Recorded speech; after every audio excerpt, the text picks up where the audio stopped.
Morning, guys and gals. Froggy here. This is a 2019 Subaru Forester Legacy, and we're going to do rear brakes. And the rear brakes are these Akebono. This is a Japanese company that's been making brakes for about 80 years for a lot of different companies. They're biggest, probably most popular aftermarket brakes. These have some ceramic in them, which is a little better than the non-ceramics, in my opinion. Okay, let's get the rims off. Okay, we got it up in the air with a couple of jacks. Always make sure that you block the other end of the car when you're working with these kind of jacks, so it doesn't roll down into your neighbor's yard. Okay, this has safety. It has security. One security lug nut, so we have to have this special thing where my toe is pointing right there, special socket for the security lug nut. And yeah, pull it right off. Make sure that you don't hurt your back when you do it. Okay, roll it out of the way over there so that it's out of the way. Okay, let's have a look at this pad. Okay, so the caliper bolts are Allen bolts on a Subaru. So I'll tell you this. What's the size on it? What does it say on the size of that Allen? 7 millimeters. How many millimeters? 7. 7 millimeters, okay? It's a 7 millimeter Allen. So we're taking those out. The bottom one, I needed to put a little extension on it because the head of the ratchet was hitting part of the bracket or something, and it was putting a bad angle on the Allen. So I put a little extension on there, and then it was the Allen was straight into the bolt head, and it came off okay. So once you get those two slider pins, slider bolts out, you need to take this spring off, which is holding the caliper into the bracket. So just observe it. I don't know if it's exactly symmetrical either side. We'll see better when we take it out. So I think I'll just get some vice grips to pull it out. We'll see. I've never done this before. Okay, so here's where we are. The pads that I bought from Amazon that they guaranteed would fit this car are the wrong pads. So go figure. Anyway, my helper is going to O'Reilly's. We talked to them on the phone. They said they have the right pads. He is going to bring the old pads with him just to actually get eyeballs on the pads and make sure they're exactly the right ones. Apparently there's at least 2 different kinds of rear pads on Subaru Foresters. Who would have thought? Okay, this is the driver's side. My helpers are going to the parts store to get some of the correct pads. There's something funny going on here on the driver's side. This is a warning for when your brake pads are low. I call it a squealer, but it's supposed to extend to over here. Stupid ant. It's supposed to be longer than this, so that the rotor's right here where my finger is, so that it should be touching the rotor when the pad is worn down to there.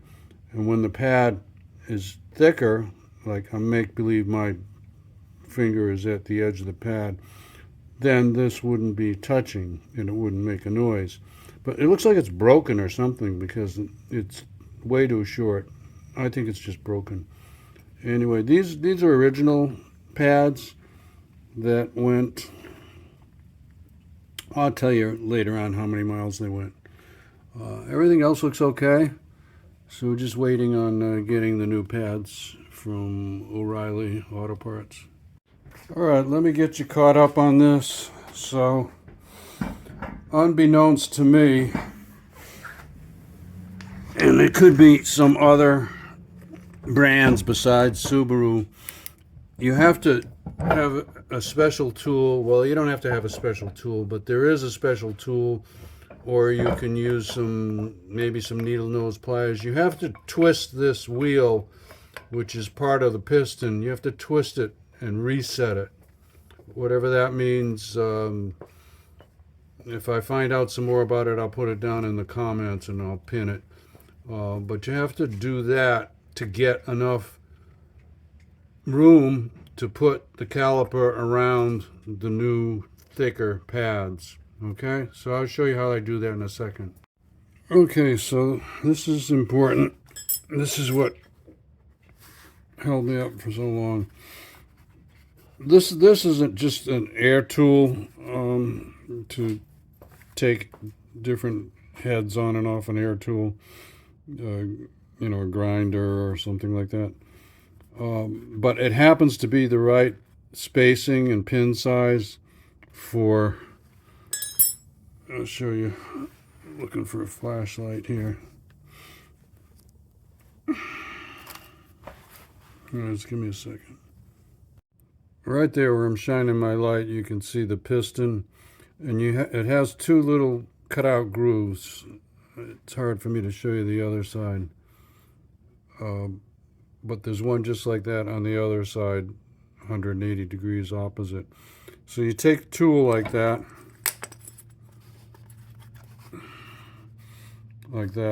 and you twist it about maybe 4 complete turns. I'm just guesstimating on that. And that is called resetting the piston. And after you do that, you're going to feel it stop. You'll feel it won't want to turn. It'll turn very hard, but it will turn, and then it'll stop. And then you take your C-clamp or whatever you're going to use to compress the piston, and you compress it the rest of the way. And that'll get the piston all the way into, so you can get your caliper around the new pads. Now the new pads, the inner one should have a little spring like that, and that is going to be pressing the pad in. It'll hit the bracket and press the pad in, and the outer one doesn't have that. And make sure they're pretty flush with the rotor. Make sure those ears are in the, sorry, focus there. Make sure those the ears are in those grooves on both sides. Okay. Okay. I would say 20 to 25 foot-pounds here, 89 foot-pounds there, and the spring goes in like that. You should get a new spring with your pads.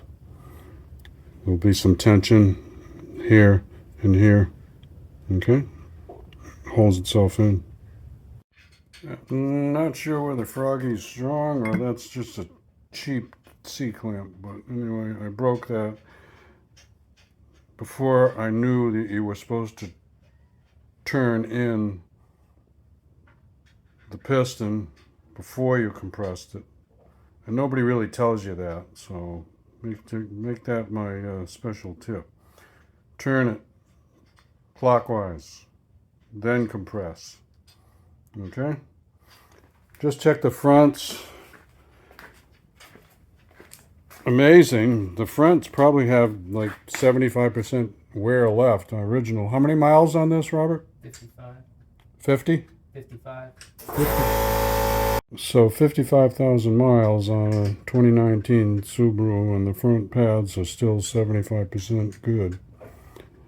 And the rear's worn down to pretty much zero. So there's some reference points for you guys and gals. We're done. Give me a thumbs up or a like. This helps you out. Subscribe to my channel if you want more from Froggy. Ring the bell if you want notification. Be safe, have fun. Froggy out. Let's go, Brandon.